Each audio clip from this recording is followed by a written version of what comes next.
day, we are seeing that there is some divine power guiding us. We thought it's going to be a very simple 12-week program, but today it's turned into a research program, so which is very good. I'm very happy that you all will be able to contribute in some form or the other. But most importantly, I think this whole knowledge, this whole new understanding of Sahaj Yoga is the sole purpose of having this program. And the added plus is all your contribution, your time for this program will be, towards this great cause of a research, which we are hoping will have the positive results. Hopefully, it'll be very, very successful. Again, without your help, it won't happen. So, once again, thank you again for joining this program. And let me straight away go to the next slide, talking to you about today's topic. Now, since many of you did not join the orientation, there were lots of registrations after the orientation date, and a lot of people joined us in the last minute. So, I'm going to quickly give you an overview about how we started this program, what are the objectives, and then we can get into the main idea of today's session, which is introducing to you about Sahaj Yoga. Now, at the end, we'll have Q&A. We will take questions, but we will dedicate this 45 minutes towards, however we can introduce Sahaj Yoga. So even if you're not following anything, don't worry. We are going to pace it out a bit slower than the previous research that we did so that you can have some time to interact with us a lot more. So here we go. Our story, as I said, a year ago, this whole thing of, which was, we all came together, myself with other youngsters, all high schoolers entering into high school. And we came together and we saw that there is a lot of potential of how we can give back to the community, how we can encourage others also to meditate and enjoy these benefits. So I'm also a board member of UNESCO Body and Mind Wellness, another organization in Maryland, USA.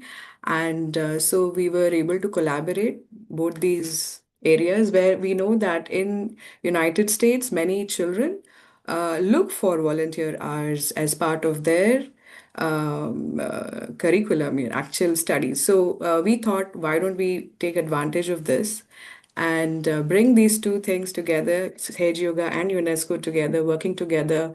And then last year we did one 24-week program. That was the first program officially, you can say. And then this year we also worked on a 12-week research program that was under Dr. Tom Hendricks. And this time, this 12-week program will be also a research program in collaboration with Dr. Sanchita. She will join us. I'm sure in coming days she will be there sharing her part as well. So this is in short our story. This is how we began. And the objective, the main purpose of having this program is to bring about the mental and emotional wellness, especially among youngsters, which we are seeing a high rise of many problems, and this area being completely neglected, you can say, and a lot of school districts, a lot of institutions are looking for answers, and we positively and confidently feel that Sahaj Yoga could be that answer, could fill that gap.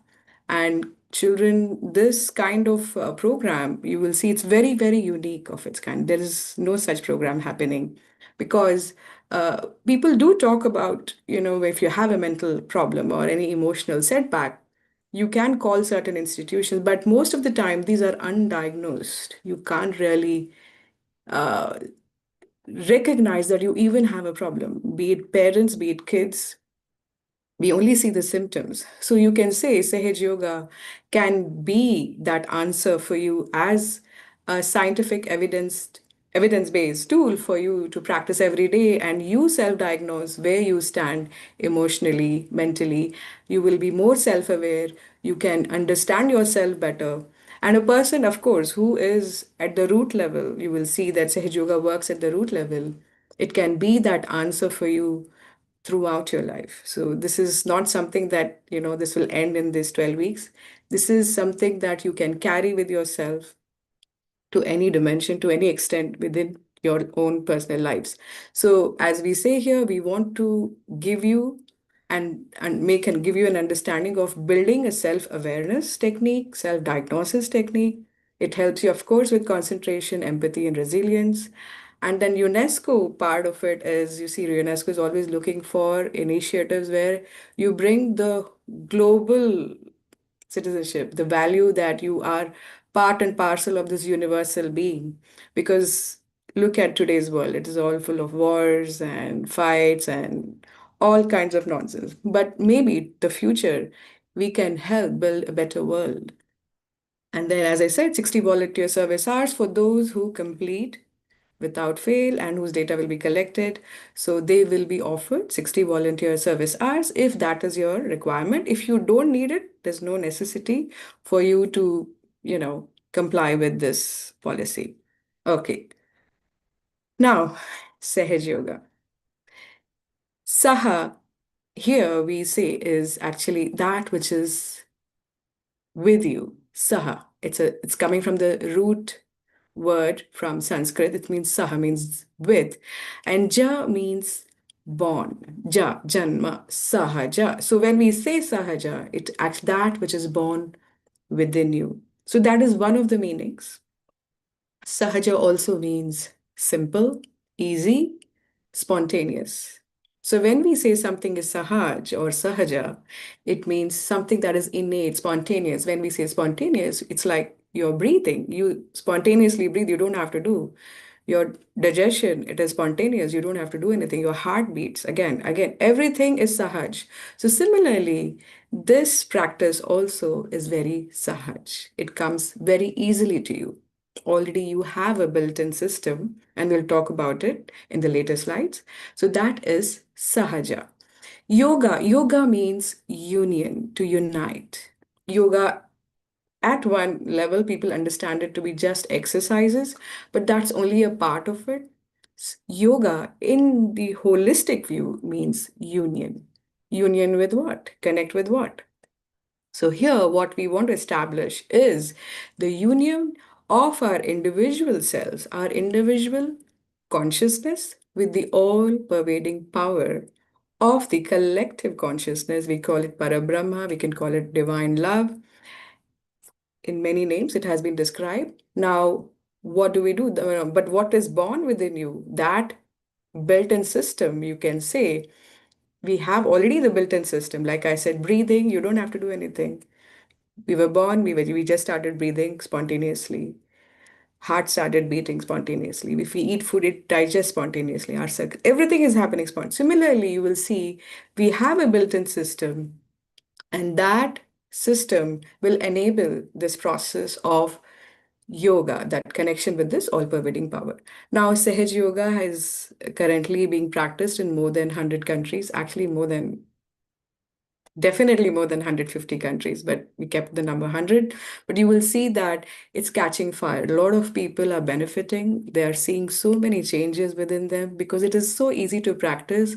And kids your age, youngsters, it's very easy for you also to make Sahaj Yoga part of your lives. So let's see how. Now, we talk about you having this subtle energy system that is within you. Now, as I said, this is built in, this is already there, but it is subtle. It is as in, you can't see it with your naked eye, but you can feel it.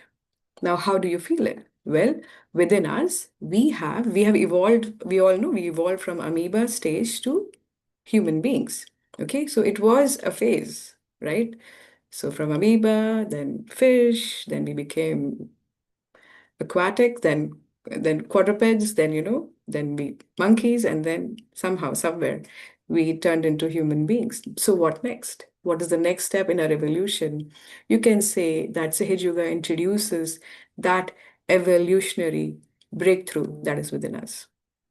Okay. Now, after this, you will see that within us we have, if you can see these numbers, we have seven energy centers. We also call them as chakras. Chakras is nothing but, these are, you can say, like energy powerhouses. They cater to certain physical, mental, emotional, and spiritual attributes in your body. Like, for example, say number four. Number four could be called as the heart chakra or the cardiac plexus. And this caters to your heart, your lungs, your breathing, your circulatory system, the blood, and everything. So we'll go in detail about these chakras. But first, just giving you an overview that within us, we have seven energy centers, as we call them as chakras, and we have three energy channels. If you can see these vertical lines, the center, and then on the left, there is this blue line, and on the right, you will see from number two is this yellow line. So we call this as your energy channels. Let's see what they cater to. Now, before that, let's talk about this triangular bone. Now, in the previous slide, you see we have this triangular bone at the base of our spinal cord. That's where our spinal cord ends. And here, in this bone, the triangular bone, we have this subtle energy called Kundalini. Kundalini is a Sanskrit word again.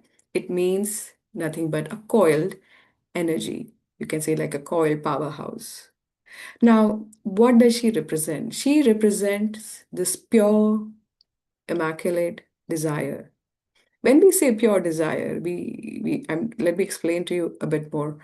Normally, whatever desires we have, you will see, even in economics, we learn that in general, wants are not satiable.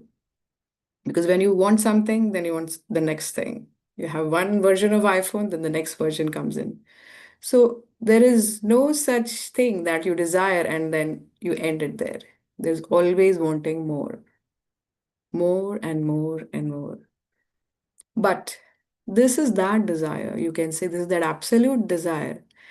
That is the ultimate, you can say. It gives you the ultimate experience, the ultimate dimension, that it opens up a new awareness that is built in within you. Okay, so you can say Kundalini is like your own individual mother. She's a mothering energy. She's having this power to get awakened and give you. When we say mother, mother is the one who gives you birth. So, in symbolically, she's also represented as the mother who gives you your second birth. Okay, so she is this power. And she's a virgin power, pure virgin power. And that's why she's very much respected. In a lot of scriptures also, they have defined, you will see, which we will show you in coming weeks, how this Kundalini energy has been described in various countries, in various scriptures. Unanimously, people have talked about this dormant, sleeping energy, you can say. She is dormant for the time being. Now, she is stationed on this triangular bone. This triangular bone actually is called sacrum. Now, sacrum means holy, pure. So that also says a lot about this energy. Okay, so here she is again. Now, everything that I'm saying, you can take it as a hypothesis with a very open mind.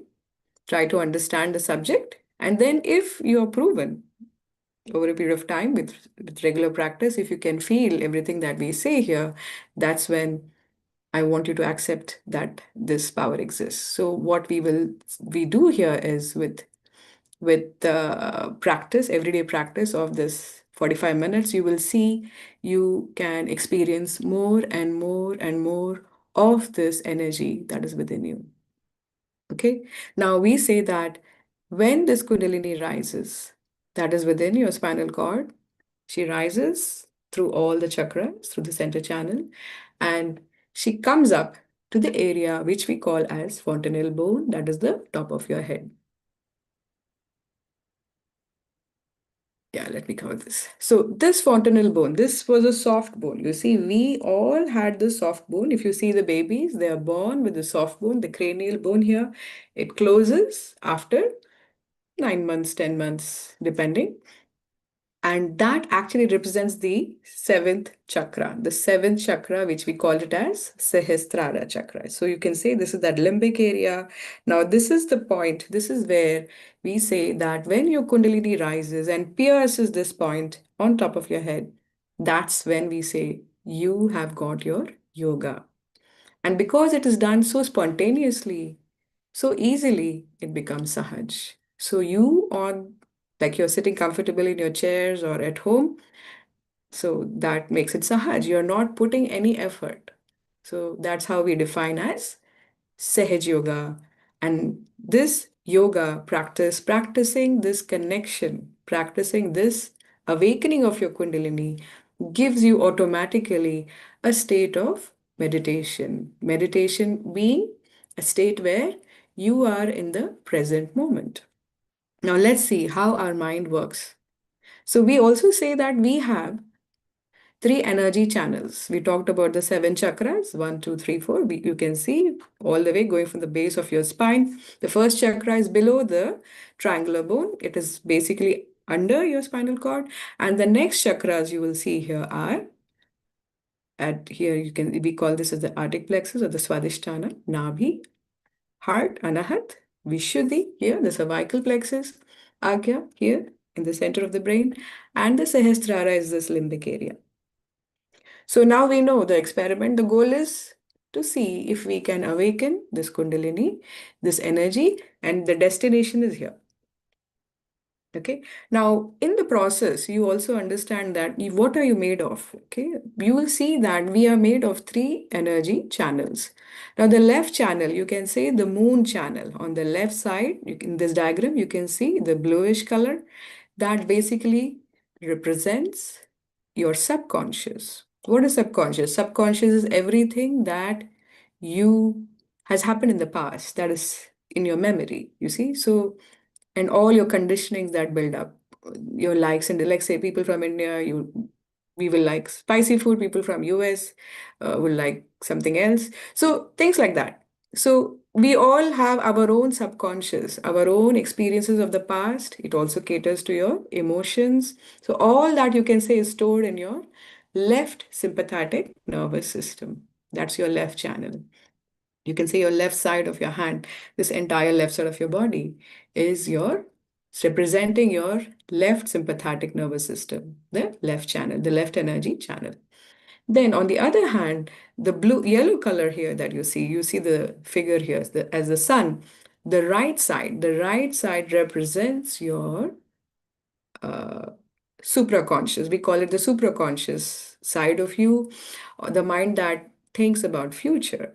You see, the our rationality, our all our mental ability to calculate things, all that you can say caters to your right channel, the right sympathetic nervous system. Okay, so again, left subconscious, right? Supraconscious. Left, emotions, all those abstract emotions, feelings. And right is our action, mental ability, thinking, all that caters to your right side. So, sun and the moon. What is the sun? The right side. Moon is the left side, the yin and yang. If you see, even in the Chinese tradition, they knew that all that symbol is basically talking about this energy channels that we have. And in the center, the central nervous system, that is the area of our evolution. So we all came from carbon to amoeba to different stages of life, and now we have become human beings. Now you see, we call ourselves, if you talk about the pyramid of awareness, human beings are right now at the top, right? So because we have that intelligence, we have that understanding, that awareness of beauty, awareness of cleanliness. Animals don't have it. So that's what you will see. These things build up. And now, at this point of time in our evolutionary process, we are ready to receive the next stage of our evolution. And that is this new awareness that comes in when your Kundalini rises and pierces your fontanel bone. We say yoga takes place and you enter this new area. Now, what is that new area called? We call it as the collective consciousness. You call it as all pervading power. You call it as Brahma Chaitanya, Parama Chaitanya. It has been described again in various parts of the world. It has been described, but nobody knew how to do it. But let's see what this all-pervading power has been described and what it means to connect with this energy, this power that is around us. Now, it is the energy of divine love. Now, this is one of the expressions, and it is the power of compassion. It is a power that does all the living work. So, if we are seeing all the living work in the world, all the living work, like say, sprouting of a seed, the trees, the ocean, the mountain, all this living force, this is all taken care by this all-pervading power. We call it as the collective consciousness. Now it is everywhere, but we are not aware. So how do we get aware? Through self-realization. Now this process of Kundalini awakening is nothing but self-realization. You realize for the first time what is in subtle within you. Again, take it as an experiment. You don't have to believe everything I say, but we will see in our next phase when we actually do it if you can feel the sensation of this collective consciousness. Now, this is a subtle energy, it's an intelligent energy. It thinks, it loves, it is an ocean of bliss. When you connect with this power, you automatically you will see it starts to pour that blissful state of meditation. When you are in that state, it makes you more balanced and peaceful. So instead of remaining in the past or the future, it brings you on the center path. That is another aim where, when the Kundalini rises, imagine if there's a cloth, and if in the center of the cloth you push a pen up there, so the whole cloth comes in together. So similarly, you can say you become very centered when this connection happens. Now, it works spontaneously. So now see, now this new dimension, people talk about energy, electromagnetic energy, gravitational energy, that electrical energy, but nobody talks about this. This is the first time, very first time you will experience that such a power exists. It is an ocean of compassion, love, forgiveness that takes care of all the living work. Okay? It organizes, it takes care of everything, it coordinates. It's unbelievable. It is something like infinity at your fingertips. How does that sound? Let's see. Now, this all pervading power has also been described by our very own Einstein. He talked about this power, he called it the torsion area. So, when he was not able to completely get the theory of relativity.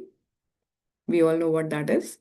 And he was playing with soap bubbles, and he said from somewhere unknown, and he called that as torsion area, that it dawned upon him, this theory dawned upon him, where he was able to receive. So, see, he also, in the realm of physics, you can say that he could describe that there is something, that power that is beyond human awareness. And we probably can enter, some of us can enter, but now we'll see how Sahaj Yoga stands out and gives this experience to individuals. All right. So this torsion area is beyond our mind, beyond our mental, emotional, and whatever we can touch or feel and see, you will see that this area, described as torsion area, can now be accessible. Now, this is one of my favorite slides here. We talk about this is one of the latest research that was done by one scientist who also is practices Sahaj Yoga, and his name is Oscar Perez Diaz, and his team of scientists work together to see the brain effects of Sahaj Yoga meditation. So they had this MRI machine and all that, and what they found that through the practice of this Sahaja Yoga, through this whole process of the Kundalini awakening, all the balancing of our energy centers and chakras, he found that Sage Yoga can be very, very helpful in neuropsychological conditions. So people, anything with the brain problems, you'll see, it can go to that root level. So we say that these chakras are nothing but the root system.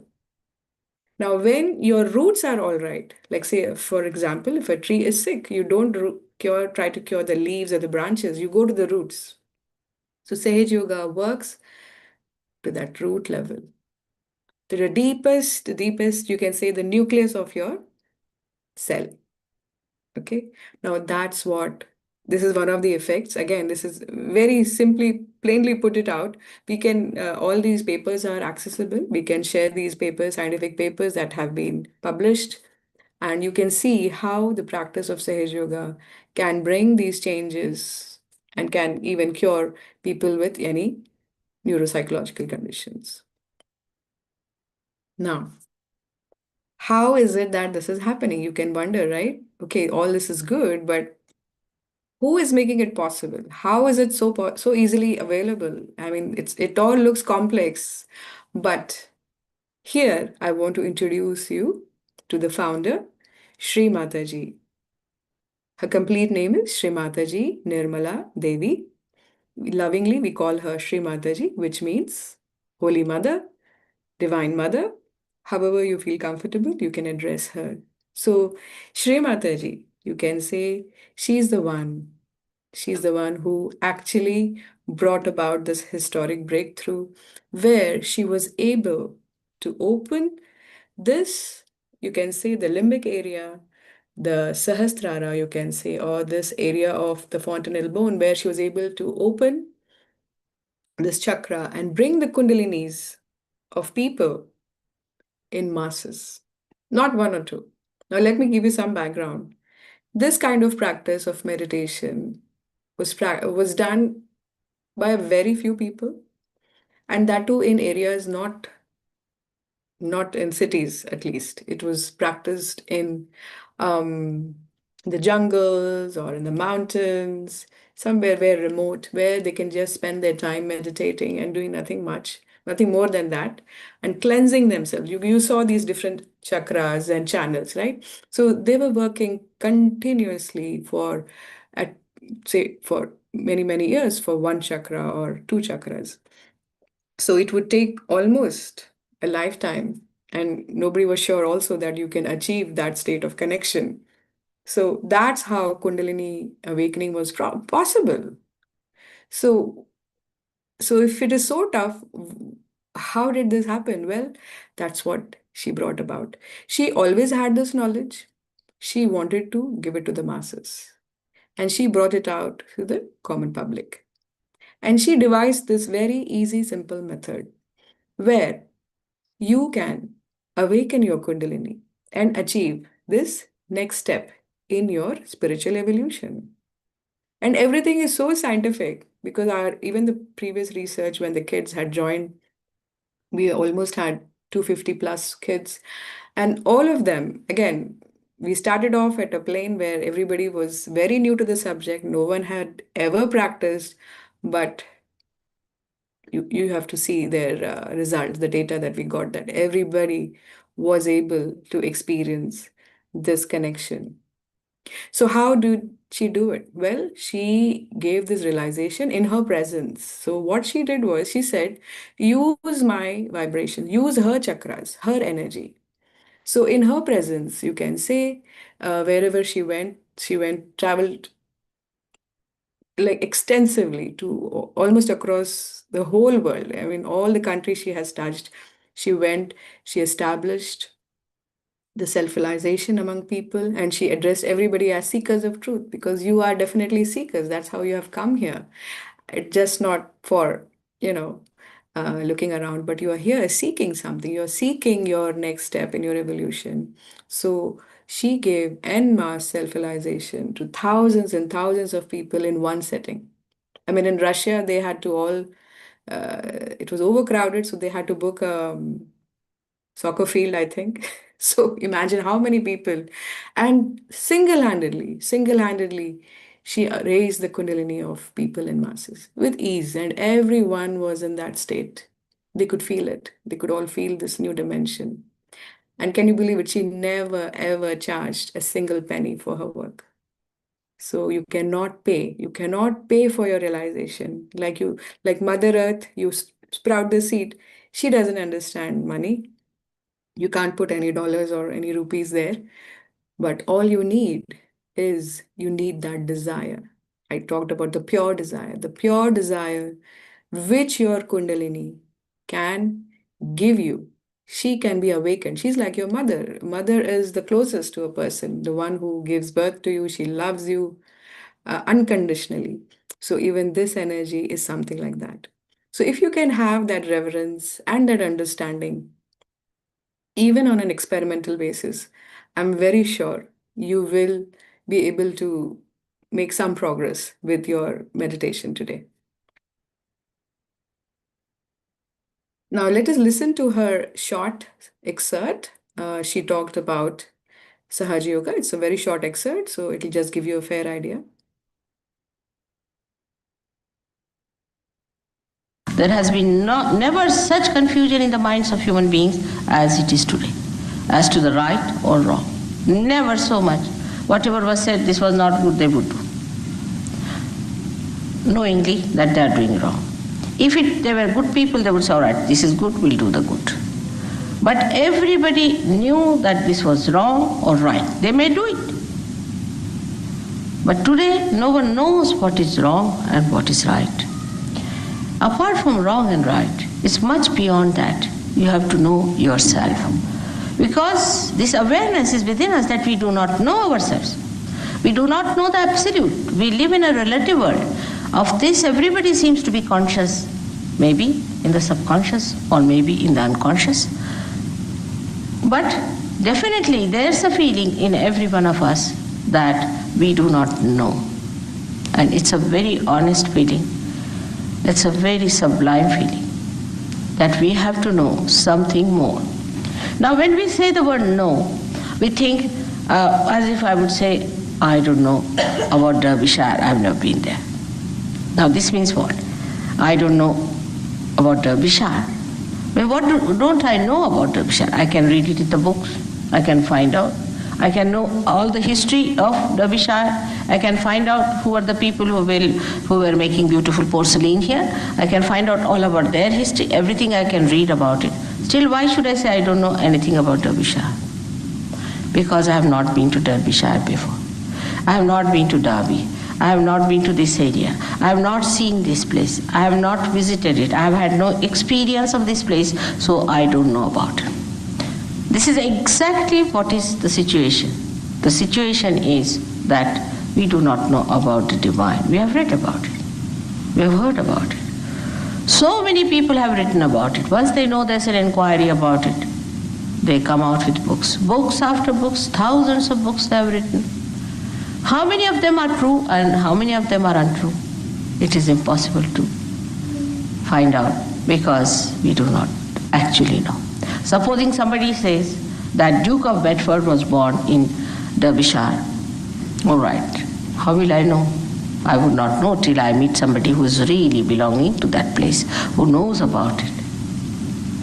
In the same way, the knowledge that we have also about divine is very confusing. But this is not knowledge. This is never the knowledge. The idea of knowledge comes to us as if it is a kind of an answer to our inquiries which is rational, which we can understand intelligently through our intelligence. But now this area is beyond intelligence, beyond rationality. Beyond all that is limited is the unlimited area. All such unlimited areas can be only known by experience of your awareness. Now this one should understand is a very delicate thing, how to know something, an experience of our awareness. Not an experience you suddenly see a light, so it's an experience. I mean, you can always see a light. It's so great. The people feel about it that they have seen some light suddenly sparking before them. Nothing so great. There could be some areas from there a sparking can come and maybe it is of no use to you, but just you might feel that you have experienced. So one must know that seeing is not experiencing. For example, a dog sees this instrument. But what does he know about it? He sees it.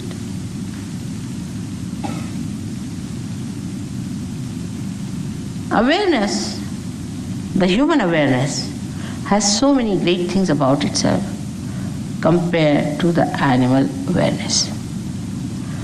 For example, we can say the awareness of beauty, animals don't have. Awareness of cleanliness, animals don't have. Human beings have these built within themselves. They can feel it. They can feel it on their central nervous system. So whatever is your awareness is to be felt on your central nervous system.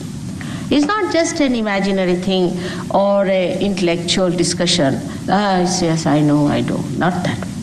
The knowledge should come to you through your feelings. Like, I can feel this is hot or cold. But a stone will not feel anything. In the same way, the feeling has to come through your central nervous system. That means your awareness itself has to be charged. It has to get a new dimension. Your awareness itself has to get a new dimension. All other experiences has no meaning whatsoever in evolution, if you see. In evolutionary process, it is the awareness that improves, receives better and better dimensions. And these dimensions have reached its maximum at the time when you become a human being, where your awareness is just ready to receive the awareness of the universal being, of the collective being, so that you become the collective being. Now, I would like to tell you about this within ourselves, how we are placed. For every practical purposes, you should not take me for granted. But you should not also deny what I tell you. It's like entering into a new university. We listen to the professor and we try to follow him. Supposing he propounds a hypothesis before you, then you just start judging it. Work it out. If it is true, then you call it a law. In the same way, we should enter into this new understanding by first seeing it, not denying it. Then if it is true, then we have to believe it. There should be no blind faith about Sahaja. Blind faith does not help at all. Neither there should be a denial. And with that cheerful attitude, if you just listen to me as a hypothesis, whatever I'm telling you, you need not accept it as truth just now. But then the time has come for me to prove the truth to you. And the truth can be proved to you. Time has come to prove the existence of God. To prove, not prove that I give you a big lecture or take you to courts or some sort of a thing like that. But how am I going to prove it? On your awareness. It is going to be absolute experience of your awareness that you are going to feel God Almighty. Time has come to prove the scriptures, all the scriptures. The time has come to prove your own connection with God, your own relationship with Him, your own relationship with that primordial being, whether you call it God or anything, it makes no difference to God Himself. Whether you call Him by any name, there is God. And that God is not the way you conceive God. It's not the way you understand God or you know God, but is the God as He is.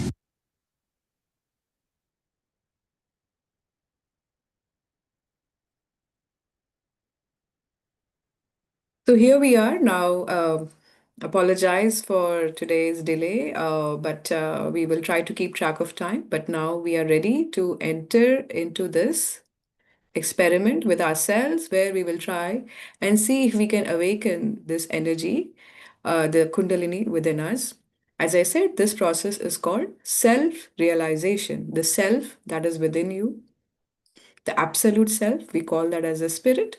And with this awakening of the Kundalini, let us see if we can actualize this very experience. What do you need? Well, you need an open heart, open mind, pure, intense desire. Definitely, that will add a lot to this whole workout, this whole process. You sitting very comfortably.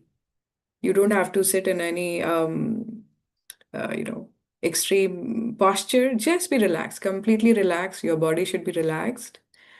And then, of course, keep your back straight, palm facing upwards. We will ask you to put your palm facing upwards, this way on your lap. Okay. And then I will show you a few steps which you have to follow with your eyes closed. So, in the beginning, I'll ask you to place. Now, we talked about the left channel and the right channel. So, the left hand always remains on your lap.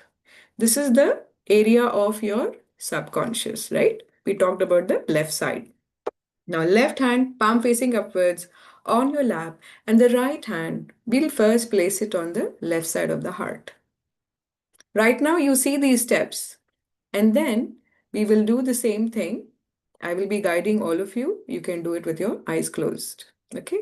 Left hand, palm facing upwards, and the right hand first, I'll ask you to place your right hand on your left side of the heart.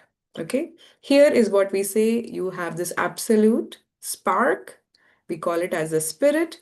You can say it's like the nucleus of the cell that is in your heart. Again, hypothesis. Take it as a hypothesis. Don't have to believe anything right now. We'll see what happens. Now, as I said, right hand on the left heart. The next step, I'll ask you to place your right hand on the left side of your lower abdomen. That is the stomach on the left side. Okay, that is your stomach, the third chakra. We will say, we'll talk more about it later. And then next, I'll ask you to place this hand to the lower part of your lower abdomen, where your thighs, your left thigh and the lower abdomen, that area, that joining, you can put your right hand on that area, which is your second chakra. Okay, now next step, again, I'll ask you to bring it back on the left side of the stomach. Okay, that is easy and simple. And then back on your heart. This is the fifth step. You don't have to remember this. We will guide you how to do this with your eyes closed, and you will see what happens. Okay, so right hand on the left side of the heart. The next step, I'll ask you to place your right hand on the left side of your neck. You can turn your head towards the right. So what are we doing? We are basically trying to activate your different chakras that are placed. So this is the chakra on the fifth chakra. We talked about it, the cervical plexus. Okay. And then I'll ask you to place your right hand across your forehead. Now, this is the sixth chakra.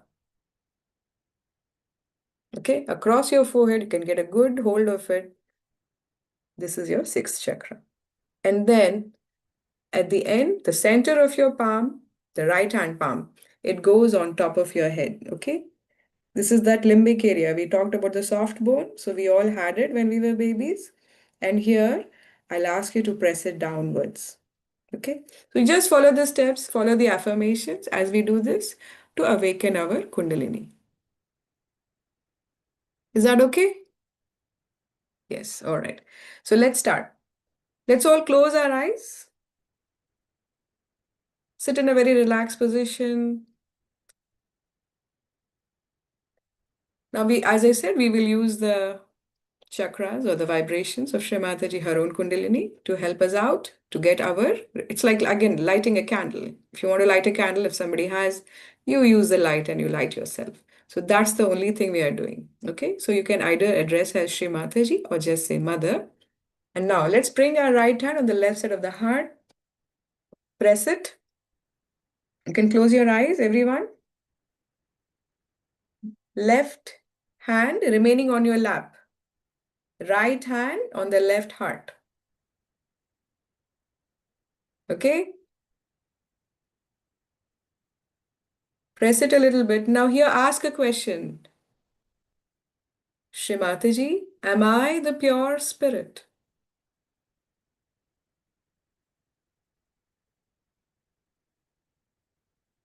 Shri Mataji, am I the pure spirit? Please ask this question a couple of times.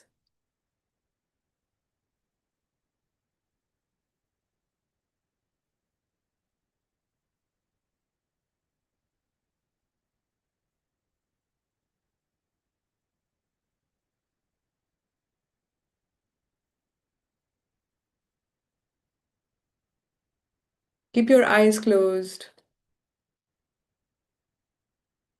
Now bring your right hand on the left side of your stomach.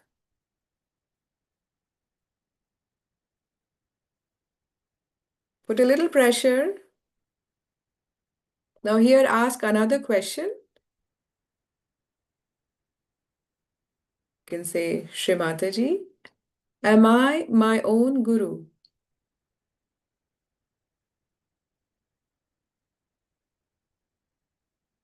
Ask this question to yourself, Shri Mataji, am I my own guru?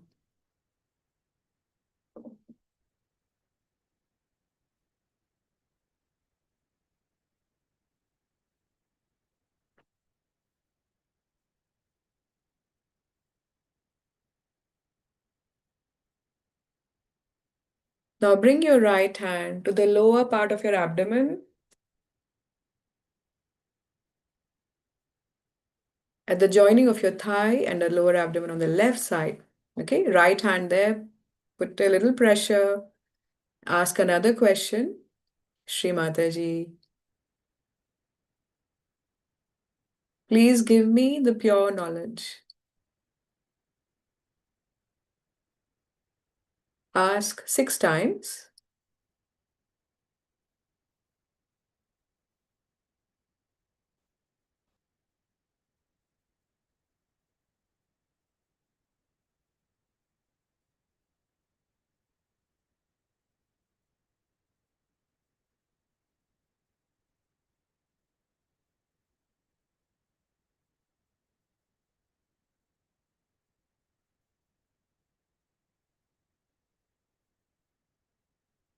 Say it from your heart, sincerely. Shri Mataji, please give me the pure knowledge.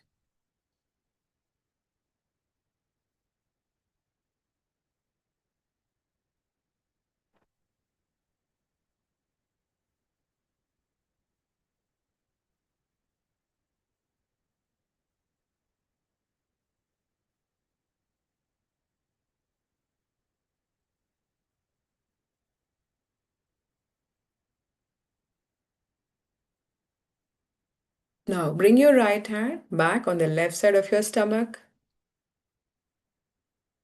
Put a little pressure again and say, Shri Mataji, I am my own master.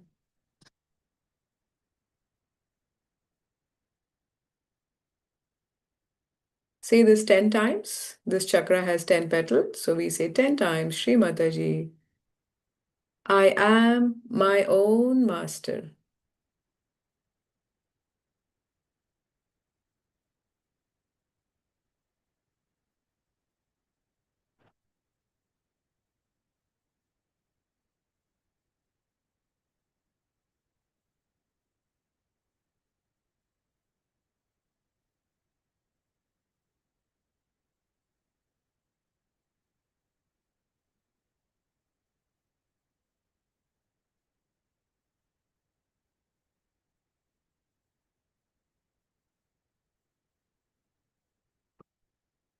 Say it with confidence.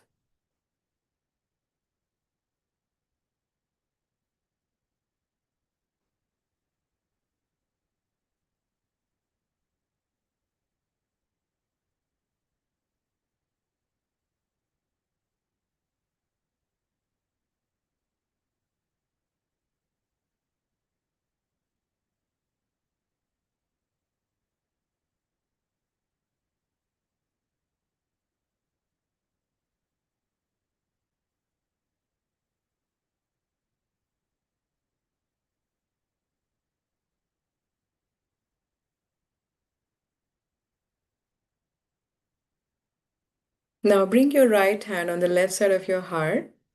Now put a little pressure here. Now this time you say,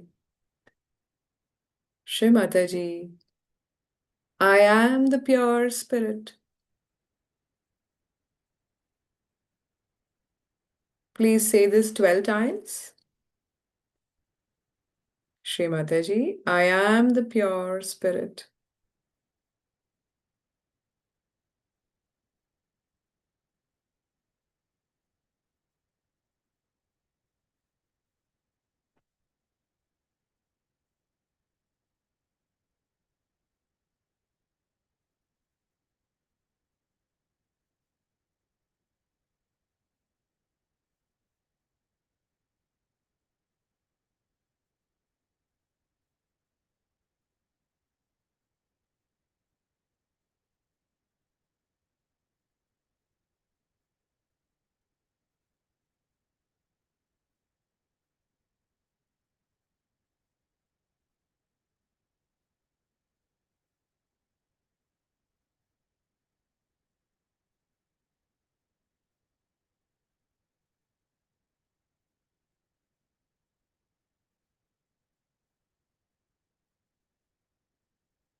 Say it sincerely, children. It helps this chakra open up. I am the pure spirit.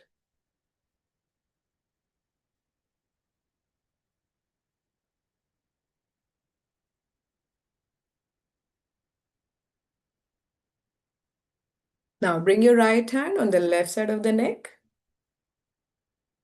You can turn your head to the right and left hand remaining open on your lap. Now here you just say, Shri Mataji, I'm not guilty. You say 16 times, Shri Mataji, I'm not guilty.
Very nice. Now bring your hand across your forehead.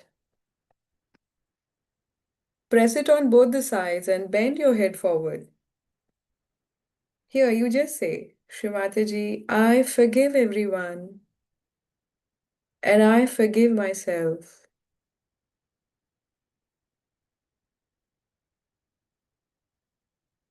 You say this a couple of times. Say it from your heart.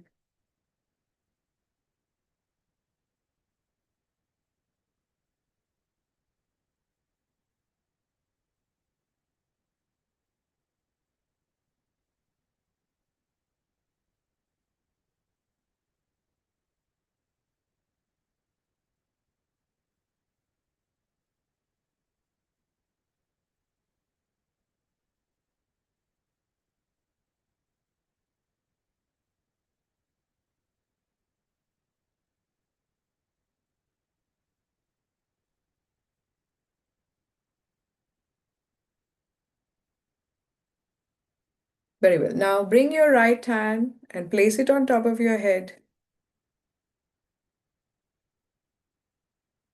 Now the palm of your right hand should press down the limbic area and move it in clockwise manner. Okay, in clockwise direction, slowly in circular motion, just do this. Not your head, just the scalp, the skin touching the palm. center of your palm. And as you push it down and move your skin, all you have to say is Shrimataji, please give me my self-realization. Do it slowly 7 times.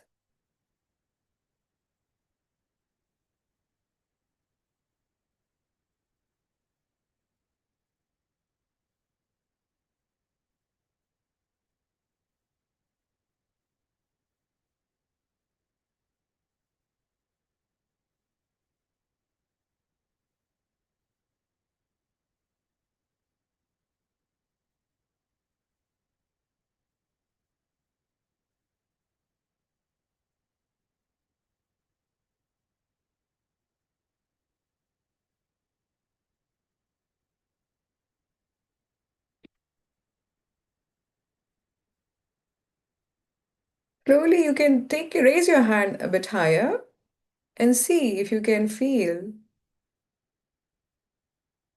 something coming out of your head, the top of your head, the limbic area.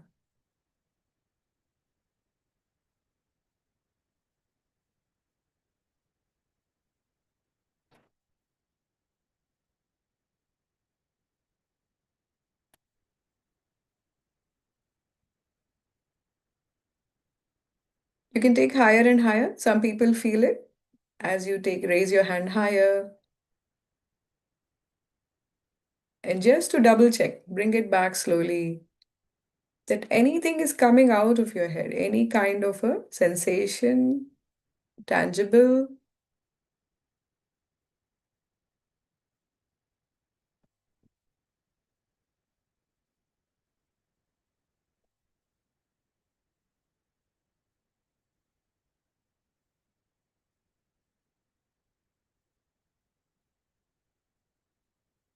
Now switch your right hand with left hand. Right hand again back on your lap, palm facing upwards. Again, once again, just observe and watch. Watch what is happening on top of your head.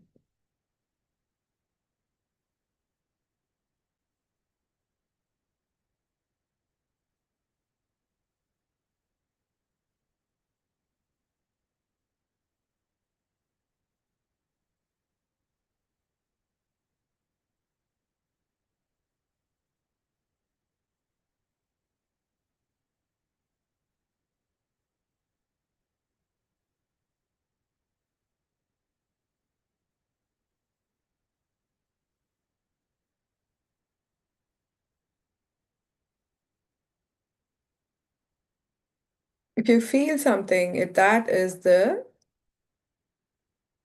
you can say that is the verification of your Kundalini rising. If you can feel anything warm or a cool breeze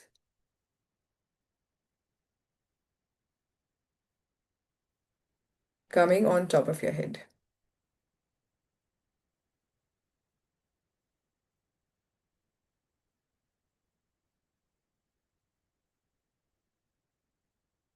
Try experiments. Take it as high as possible, bring it down slowly, move it forward and backward.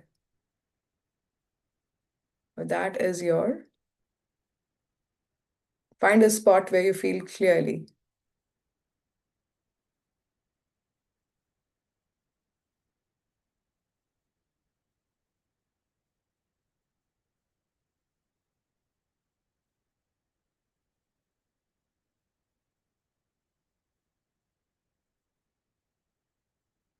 Now, one very quick experiment. Next one, both hands palm facing towards the photograph of Shri Mataji in the screen in front of you. Just watch her red dot for a minute, just for a minute, and ask Shri Mataji, is this the cool breeze? Is this the vibrations? Is this the verification of my self-realization? Is this the all-pervading power I'm feeling on my hands?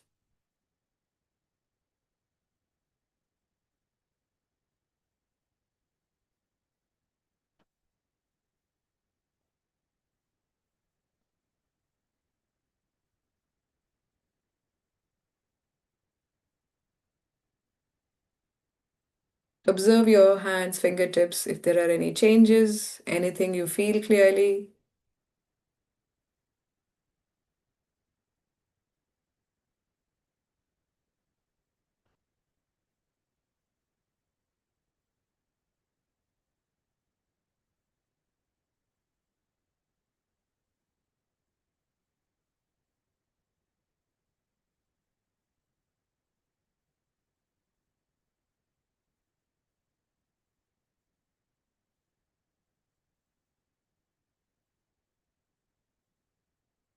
Yeah.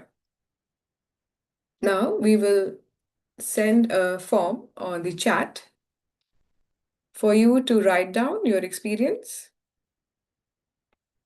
The tech team has already given it. So please, whatever you have felt today, whatever your experience have been, please write it down with your first name, last name as well. And if you have any questions,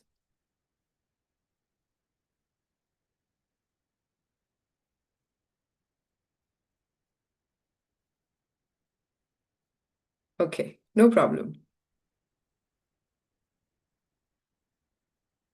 Fill your feedback and we'll start to take questions. Uh, okay, yeah. Ideally, the program has to end at India time will be 6:45, 7. It'll be done. It's done. It's done. The session, if you have anybody who has school, yeah, body feels cooler, hands are warm. Not a problem. That's good. So please write down your experience. And for those who still are confused with the timing, we will work, we will meet on from Sunday to Wednesday, 8:30 to 9:45. So please join 10 minutes earlier. That will help us start on time. We had to wait. And then Monday through Thursday, for this is for the Indian time zone, you will have 6 a.m. to 6:45. So since we had to also give a little bit introduction of the orientation, so it took a little while, but please, we will keep the time, okay?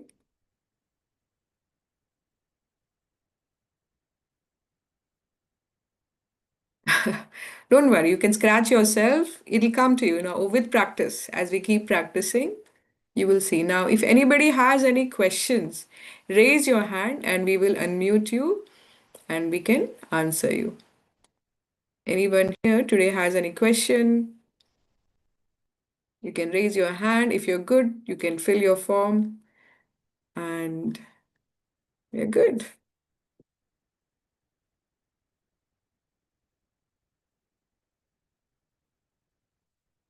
No questions? All good?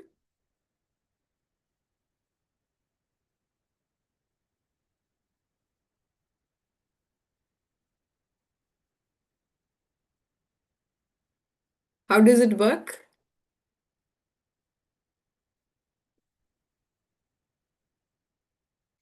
Ridan, it works.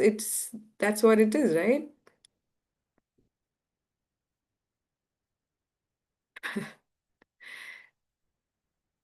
Does it release dopamine after a certain point? You will see slowly again. See, we are still experimenting, right? Have some patience. You will yourself answer what happens. Yep.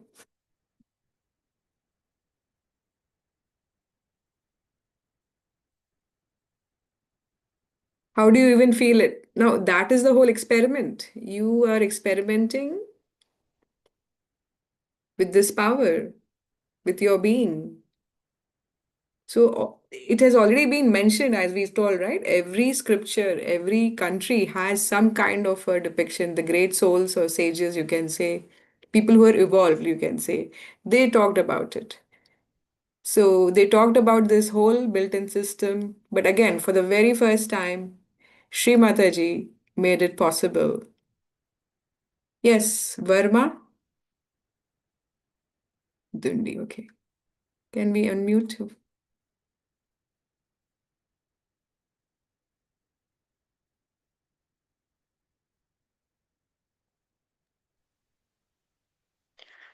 So for USA for Eastern timings, is it like today's timings or does it change? It'll be today's timing. It'll be Okay. 8:30 to 9:45 ideally, but if we have to write the feedback form from 9:45 to, you can keep 5 minutes. And Q&A, of course, depending. Yeah.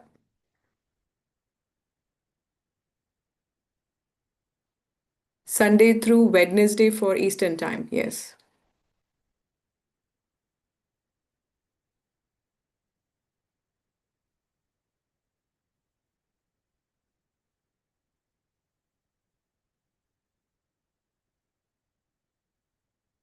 You joined till 6:50 only. AM. Okay. You had to leave, is it, Kanchan? Don't worry. Join tomorrow and we can work with you. Don't worry. There's a question if it is till 9:45, 8:30 to 9:45. No, no. It's 8:30 to max 9:30, but we want to finish the meditation by 9:45, 9:50. Sorry, 9:15, 9:15 to 9:20. Yeah. Today was a little longer because most kids who did not join orientation, I had to go a bit slow and the timing. But yeah, we'll keep time. Everyone, please join at least 10 minutes before. That way, we can start sharp 8:30 Eastern time, and for India, sharp 6 a.m. So I saw many kids joining even at 8:40, 8:45.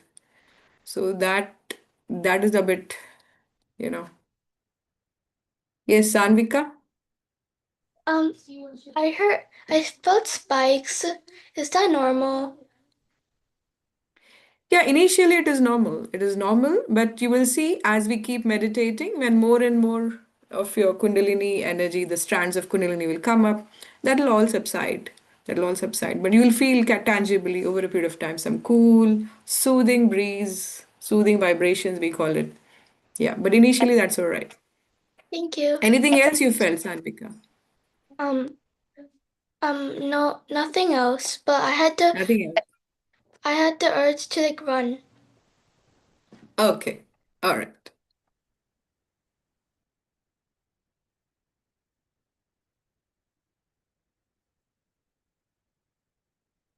What's the question?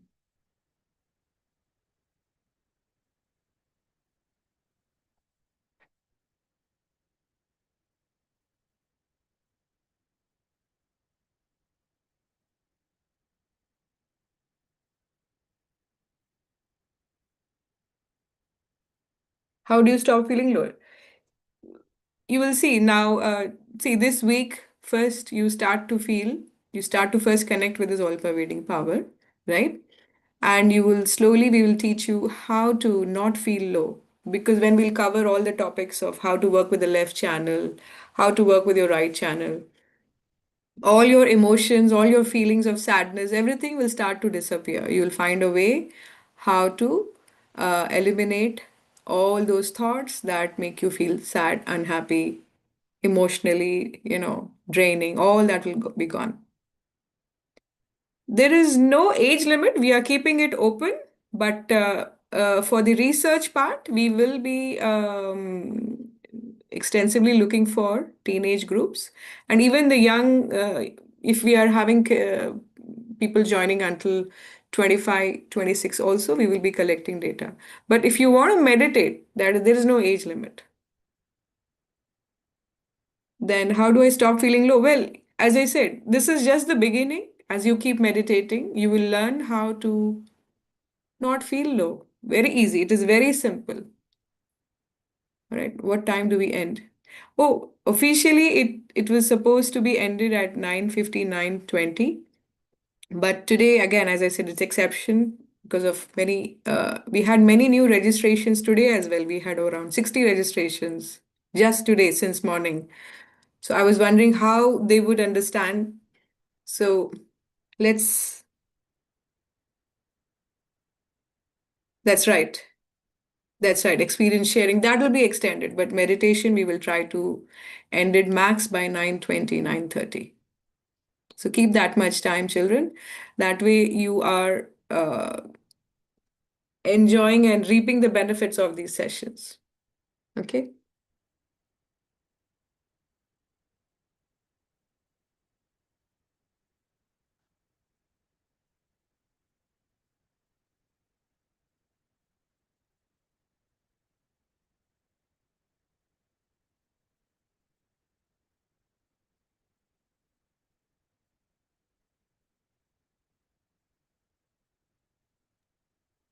There's a question if the session will be regular.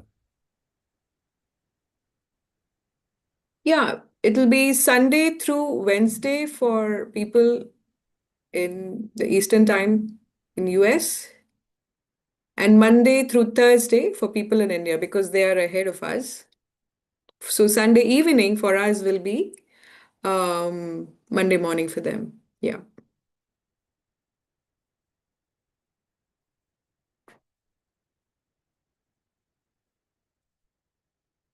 Your left hand is itching in the lower area. Okay, that's fine. That's fine. You see, all now you're paying attention to it, right? So as you keep paying attention, slowly and steadily, you will see. The aim is to have the Kundalini up in your fontanel bone, limbic area, and then slowly and steadily, you will start to feel a cool, soothing breeze on your hands, on your fingertips. The gentle breeze you'll start to feel.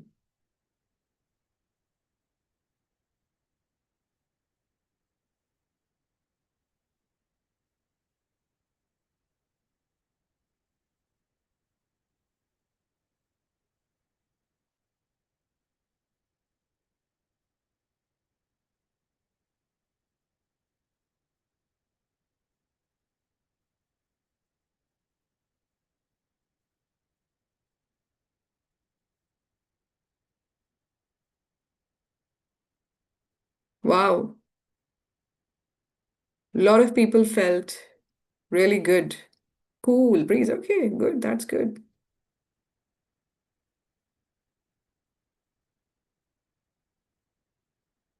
More than 90% people felt relaxed, extremely relaxed. That's great.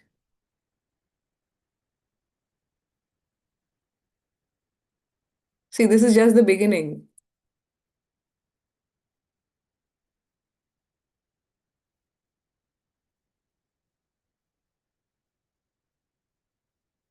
Very good responses. Lucky to have a very committed group.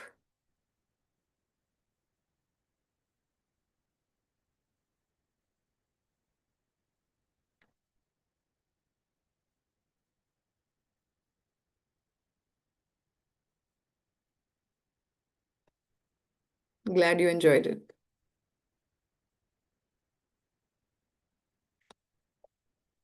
We see you all tomorrow on time. Try to join early children so we start on time. Okay? Take care. Thank you. Thank you, everyone.